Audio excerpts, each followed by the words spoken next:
Bienvenue dans le podcast de la double reconnexion. Je suis Viviane Kuhn.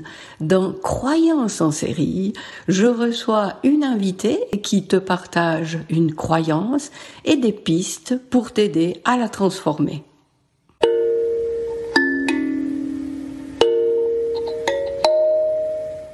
Bonjour et bienvenue dans le podcast de la double reconnexion. Viviane Kuhn, facilitatrice en réveil spirituel. J'ai le plaisir aujourd'hui d'accueillir une nouvelle invitée dans cette série, justement, Croyance en série, qui a pour but de t'aider à aller débusquer ces schémas qui te font agir en pilote automatique sans que tu te rendes compte de ce qui te guide là derrière. Alors, bienvenue Kathleen. Bonjour. Je suis ravie de t'accueillir. Et on va tout de suite passer dans le vif du sujet. De quelle croyance as-tu envie de nous parler aujourd'hui ? Alors, une belle petite croyance souvent, c'est que pour réussir dans la vie, il faut travailler dur. On va même peut-être souffrir. Je trouve que de temps en temps, on entend parler par nos parents, que pour réussir dans la vie, il va falloir travailler dur, et dur, ça passe par beaucoup de temps, et on a pu peut-être le voir à travers nos parents qu'ils travaillaient beaucoup d'heures, que c'était fatigant. Bien sûr, je parle de mon expérience personnelle, on aura bien compris, et qu'on peut même se dire, ouh là là, j'ai plus trop envie d'être adulte, parce que quand on est adulte, il va falloir travailler beaucoup d'heures, ça a l'air fatigant, ça a l'air pénible. Et on peut avoir cette croyance-là, effectivement, pour réussir, il va falloir travailler dur et que ça va être très fatigant. Et est-ce que... Oui, oui, effectivement, je pense que c'est une croyance qui est très, très répandue. Et est-ce que tu peux nous partager les conséquences que ça a pu avoir dans ta vie, cette croyance ? Mais disons, quand on est enfant, si on regarde un petit peu par le regard de l'enfant que moi j'étais, j'ai vu mes parents travailler énormément, donc 2 indépendants, dans un restaurant. Donc effectivement, à l'époque, c'était en plus où on travaillait de 8h à 3h du matin. Et donc moi, j'ai eu des parents qui ont travaillé énormément, qui ont eu beaucoup d'heures, qui étaient très fatigués, qui revenaient même parfois la nuit. Donc je les voyais parfois dormir dans le fauteuil. Et souvent, j'ai entendu cette petite phrase quand on partait en vacances, on a les vacances grâce à papa et à maman parce qu'on a beaucoup travaillé et que ils voulaient nous montrer quelque part que voilà, tout n'était pas dû. Et quelque part, je trouve ça aussi pour une éducation quelque chose de bien. Aujourd'hui, je ne juge pas ni critique mes parents parce qu'ils ont fait ce qu'ils pouvaient avec les outils qu'ils avaient. Je suis très très consciente de ça. Ça m'a permis aussi de me rendre compte que on a eu beaucoup de belles vacances, de belles choses grâce à eux.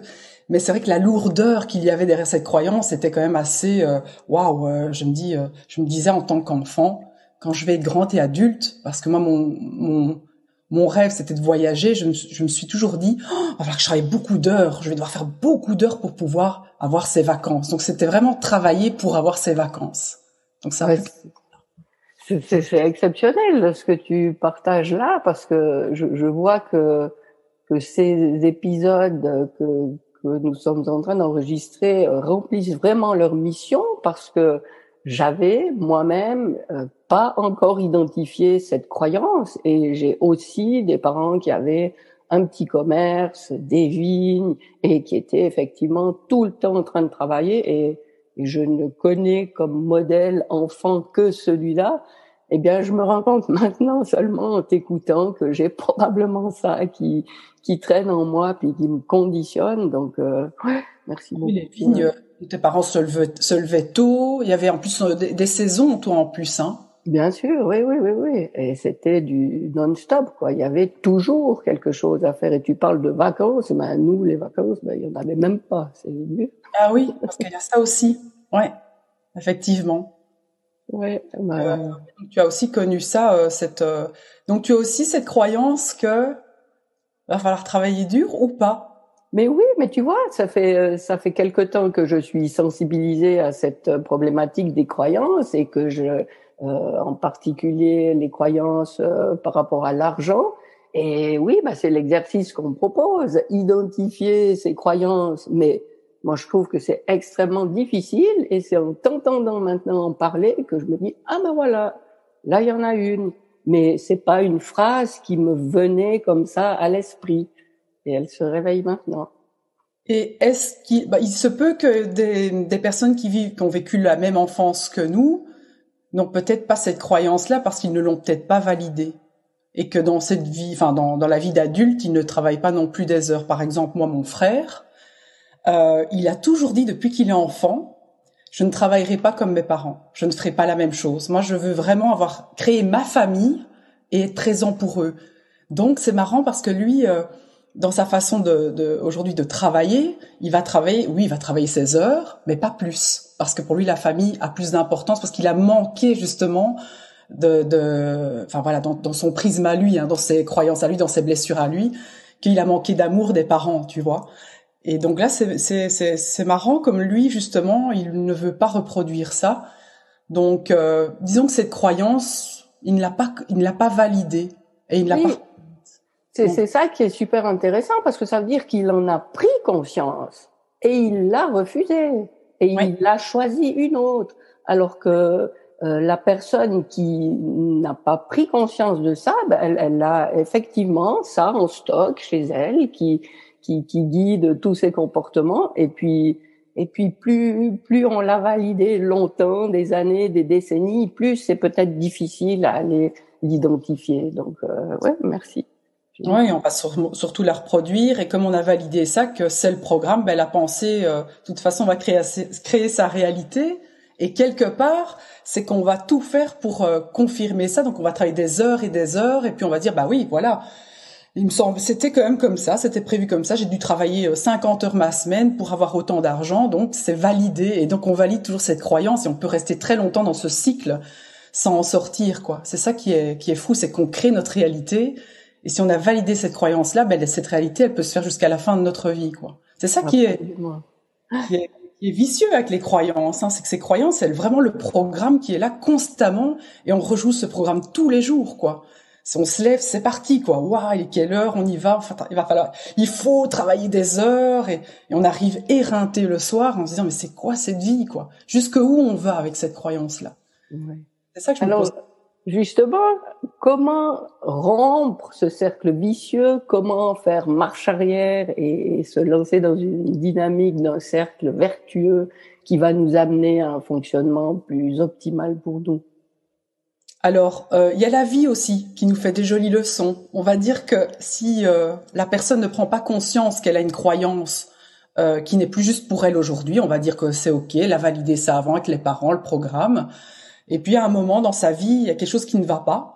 Et cette personne va travailler des heures et des heures, et en fait, elle va aller jusque dans le mur. Et donc la vie va amener soit une dépression, un burn-out, un accident, pour justement réveiller la personne à sa vraie nature, comme je dis, pour lui rappeler que c'est peut-être pas cette vie-là qui est prévue pour elle.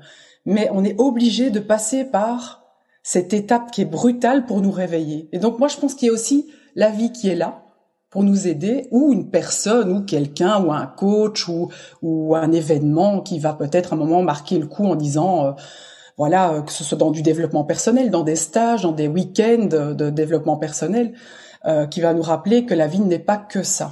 Mais souvent, c'est la vie qui nous rappelle à l'ordre. Mais gentiment, hein, mais quand même brutalement. Oui, des fois, effectivement, même plus dramatiquement que d'autres fois, hein, parce que ça peut impacter très lourdement.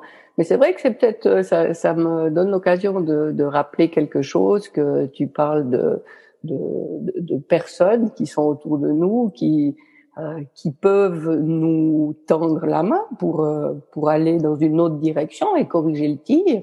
Et peut-être juste rappeler que ces occasions, elles sont là très très nombreuses, et puis c'est juste parce qu'on se voile la face et puis qu'on a des œillères qu'on ne les voit pas. Mais quand on est conscient de ça, quand on s'ouvre à ces opportunités, ben on remarque qu'elles sont là et puis ça permet d'y aller. Et puis ça nous arrange, hein, c'est ce qu'on connaît. Donc c'est notre zone de confort qui est douloureuse, mais c'est une douleur qu'on connaît.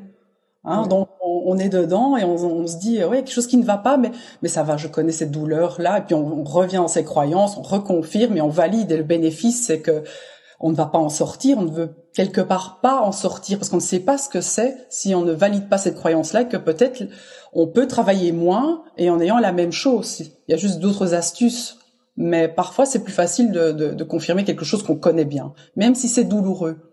Et c'est pour ça qu'on a de la chance que la vie parfois nous rappelle ça. Mais comme tu dis, ça peut être très brutal. Hein. C'est des maladies, des accidents, des cancers.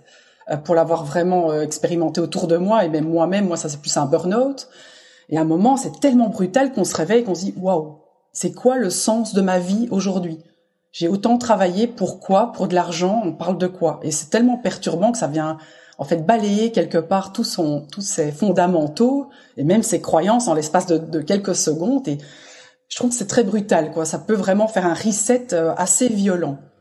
Absolument, absolument. Mais d'une fois qu'on prend conscience de ce reset, et puis d'une fois qu'on décide de changer quelque chose et d'aller découvrir des nouveautés, eh bien là, c'est vraiment une voie royale qui s'ouvre, parce que c'est un chemin sur lequel on a envie d'aller, et puis la vie reprend de la saveur, et puis ça vaut vraiment la peine de s'engager dans cette voie.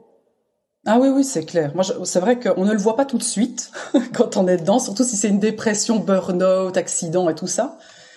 Mais c'est vrai que parce qu'on est perdu, hein, c'est l'objectif, c'est qu'on soit perdu, qu'on se pose mille et une questions, qu'on cherche les réponses à ces questions, qu'on commence à justement se documenter, à rechercher ou peut-être rechercher quelqu'un pour nous aider, que ce soit un médecin généraliste, un thérapeute, enfin il y a plein de choses, hein, il y a des coachs. Et c'est ça qui est beau, c'est ça le chemin en fait, c'est tout ça. Et puis on va avoir quelqu'un qui va nous tendre la main. Et c'est ça qui est beau aussi, c'est que la vie nous amène ça. Elle va nous aider. Tout va en fait se dérouler comme sur un tapis rouge et on va avoir des mains tendues en fait. Et là, on va se rendre compte qu'on n'est pas tout seul. Il y a quelque chose de bien plus grand et ça se déroule et on est aidé. Et puis on commence à tout doucement remonter la pente et on se dit waouh, quel beau chemin. Puis à un moment, on sait vraiment se dire oh, là, j'ai bien avancé, j'avais pas vu qu'il y a tout ça qui s'est déroulé devant moi parce qu'on ne le perçoit pas toujours comme on est dans une souffrance. Et en fait, on a plein de signes, plein d'aides, surtout pour se retrouver après et retrouver peut-être ce chemin qui avait été perdu. En fait, on s'était un peu perdu sur un chemin, le temps de. C'est pas vraiment une perte de temps, je vois ça comme une expérience. Moi, aujourd'hui, quand on me dit oui, j'ai perdu mon temps.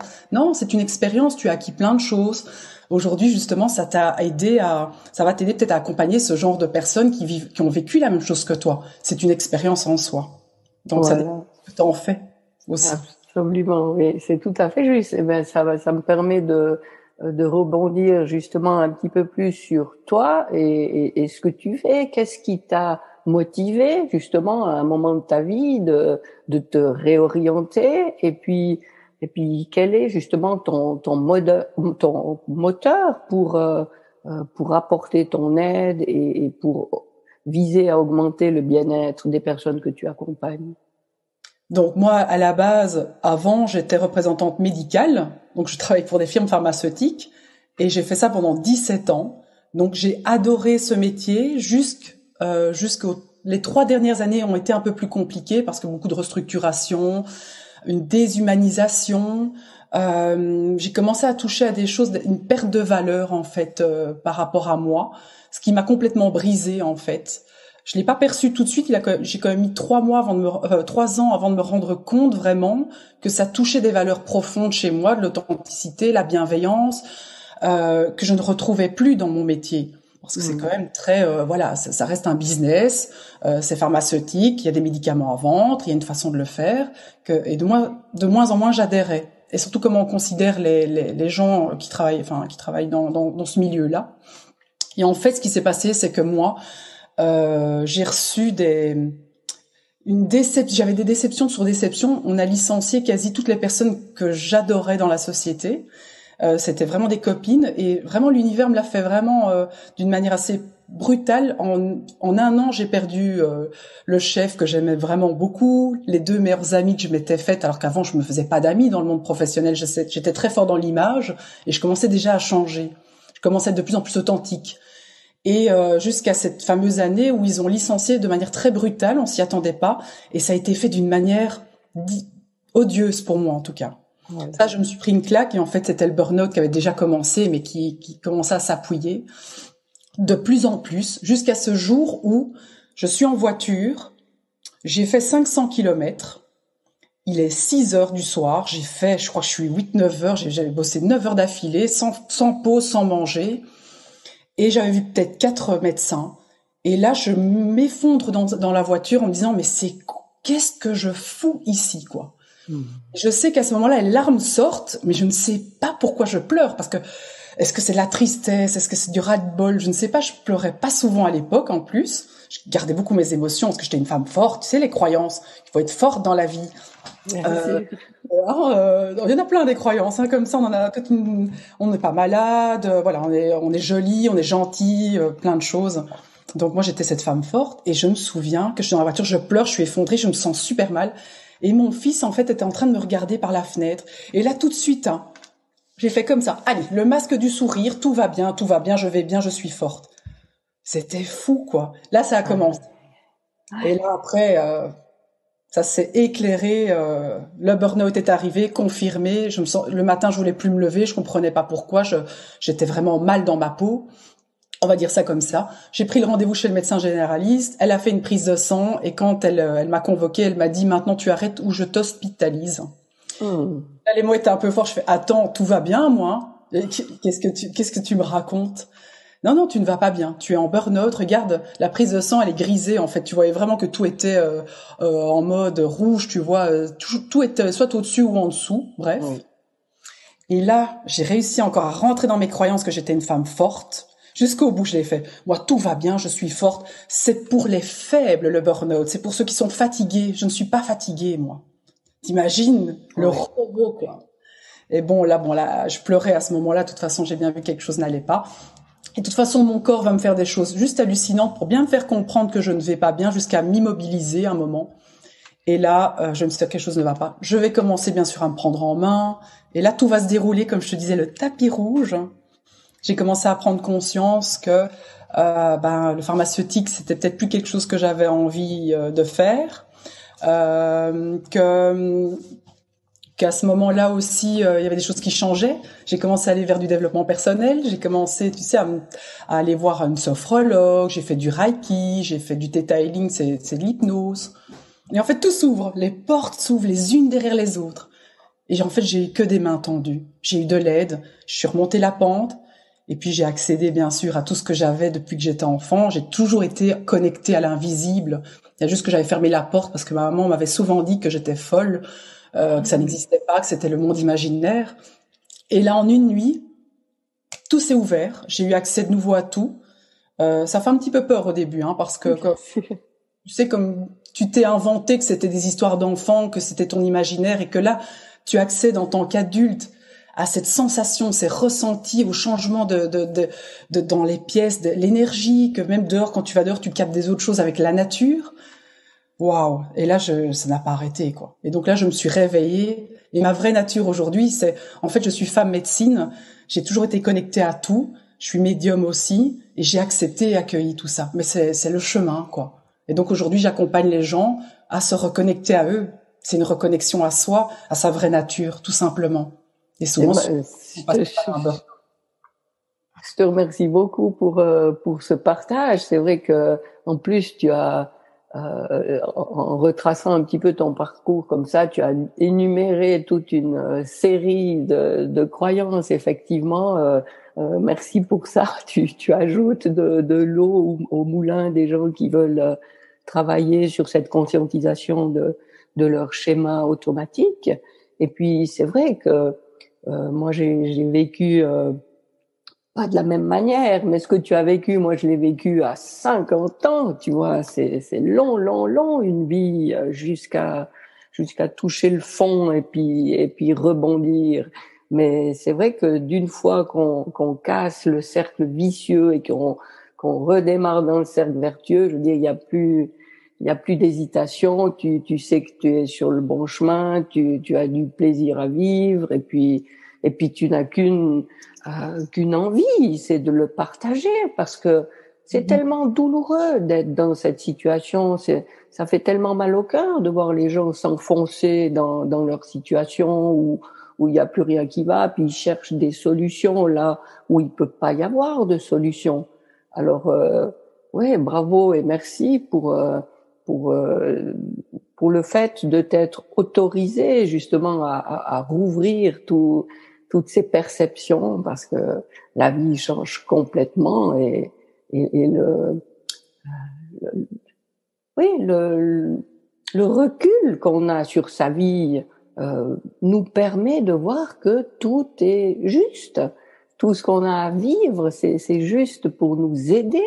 Mais aller parler de ces choses-là à quelqu'un qui est encore dans sa zone sombre, et puis il n'y a pas même une petite fenêtre qui s'ouvre, c'est difficile de partager ça. Mais comme le premier pas a été fait, vraiment, c'est juste magnifique, et heureusement qu'il y a des gens comme toi qui sont là pour les aiguiller, pour les guider, pour, pour leur faire prendre conscience qu'ils peuvent s'ouvrir à tout ce monde invisible, et puis que c'est pas un danger.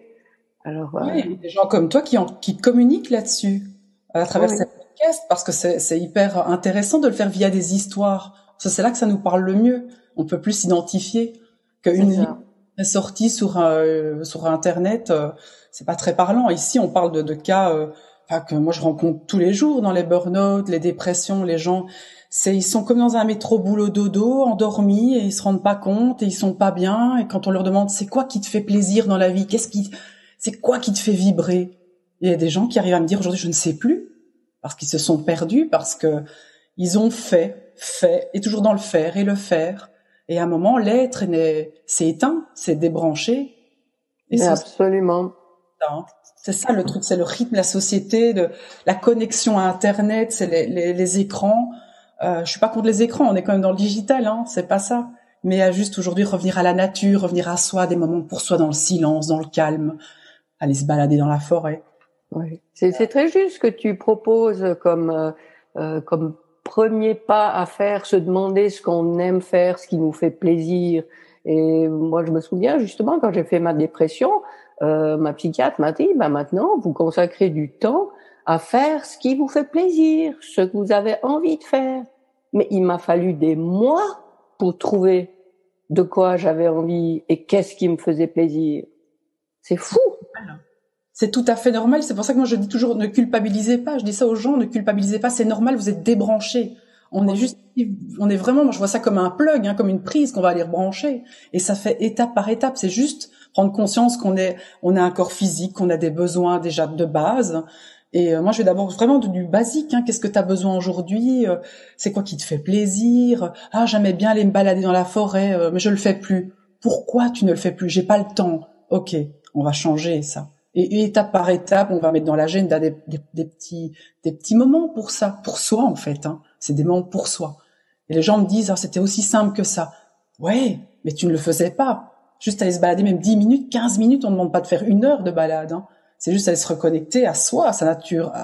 On est quand même à la base des personnes, on a besoin d'être connecté à la nature, à tout, quoi, aux animaux et aux humains bien sûr, mais c'est Oui. des choses très simples au départ. Mais c'est vrai que on oublie, hein, on est déconnecté, on est dans le métro boulot dodo. Donc, C'est génial, j'adore quand tu parles de reconnexion et de l'image de la prise. Hein. Là, on est dans le podcast de la double reconnexion. Et quand je cherchais un visuel, j'avais fait un projet avec effectivement une prise qui se branche. Et puis, enfin, moi, je parle de la double reconnexion parce que faut se relier à ce monde invisible, mais aussi se relier à ce monde matériel. Donc, c'est ça. faut pas qu'un prenne plus de place que l'autre, puisque effectivement, on est quand même incarné dans cette matière, et il faut pas négliger une des deux parties. Mais je pense que actuellement, effectivement, il y a plus de gens qui ont coupé la connexion avec le plus grand que soit l'invisible, le subtil. Et puis merci à toi donc par ton activité de sensibiliser les gens et d'aider les gens à cette connexion. Je suis persuadée que les gens qui nous écoutent là, toi qui nous écoutes, tu peux retrouver Kathleen pour voir ce qu'elle propose, comment elle agit concrètement pour améliorer la vie des gens.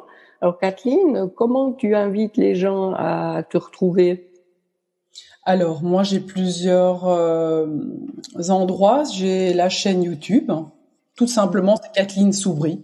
Là, j'ai fait très simple. Donc, il y a la chaîne Kathleen Soubry. Vous pouvez retrouver un petit plus d'informations sur le chamanisme parce que c'est quelque chose que moi, je pratique aujourd'hui. J'aime beaucoup. Donc, trouver l'animal, quel est son animal de pouvoir, c'est quoi l'ancrage, parce que je parle effectivement de l'ancrage, je trouve ça très important. Comme tu dis, on est là pour matérialiser. Ça, pour moi, c'est une des bases, c'est de venir ici et maintenant s'ancrer dans ce corps physique. Il y a aussi, j'ai Facebook, un groupe privé qui s'appelle La Tanière du Chaman, où je donne beaucoup d'enseignements qui sont offerts. Et j'ai aussi la numérologie tibétaine. Je m'occupe aussi de... j'ai un agenda, je pourrais te donner le lien si tu veux. J'ai un agenda où on peut prendre un rendez-vous avec moi pour faire une lecture d'âme. Et je travaille justement avec les outils de la numérologie tibétaine qui peuvent déjà se reconnecter à sa mission de vie, qui je suis moi, quel est mon chemin de réalisation, quels sont mes challenges, mes défis, est-ce qu'il y a du karma, et on va voir ça ensemble pendant 1h30. C'est un vrai cœur, enfin c'est vraiment un cœur à cœur, c'est un dialogue entre les personnes et moi, et c'est vraiment toujours exceptionnel tout ce qui se passe. C'est déjà un début de reconnexion à soi. On va dire que les réponses, elles sont... Moi, j'ai aucune réponse. Les réponses, elles viennent des personnes. Tout part de soi. Il y a juste que j'ai facilité à aller piocher chez les gens et à poser les questions qui sont justes pour aller trouver les réponses. Et donc, après, hop, on part avec ce petit rapport de 11 pages qui, déjà, nous donne les clés de la boussole, en fait. On retrouve sa boussole intérieure et le chemin continue, quoi. Ok, magnifique. Alors, effectivement, tous ces liens sont dans la description de cet épisode. Donc, toi qui nous écoutes, n'hésite pas à aller consulter toute... ouais, tu as une chaîne YouTube qui est bien fournie, super intéressante. Enfin, vraiment, je peux que recommander à tout le monde d'aller voir tes vidéos. Et puis, est-ce que tu as un dernier mot, Kathleen, à ajouter avant qu'on se quitte? Ah, un dernier mot, simplement, lâcher prise aussi. On n'en parle pas assez, parfois simplement avoir la foi que tout est en train de se jouer et juste lâcher prise, s'arrêter quelques instants et juste respirer et être là. Simplement. Ok, j'adore ça parce que la simplicité, c'est vraiment quelque chose que je vise dans tout ce que je fais. Merci beaucoup, Kathleen. Et toi qui nous écoutes, n'hésite pas si d'avoir entendu cet épisode te donne l'idée d'une croyance qui te travaille, eh bien, écris-moi, on pourra toujours en parler. Si tu as l'idée de quelqu'un que je pourrais inviter pour parler d'une croyance aussi, eh ben, fais-le moi savoir. Et puis, je souhaite à tout le monde le meilleur et à très bientôt, ici ou ailleurs. Un tout grand merci, au revoir. Merci d'écouter les épisodes de Croyances en série. La semaine prochaine, j'aurai le plaisir d'accueillir Marie-Pierre Provencher, appelée aussi Marie Multi. Et on va pas partir très loin, puisqu'on va rester dans cette thématique amenée par Kathleen. Marie-Pierre nous parlera de cette croyance. Le succès, ça doit être compliqué. Il faut travailler fort pour avoir du succès. À bientôt!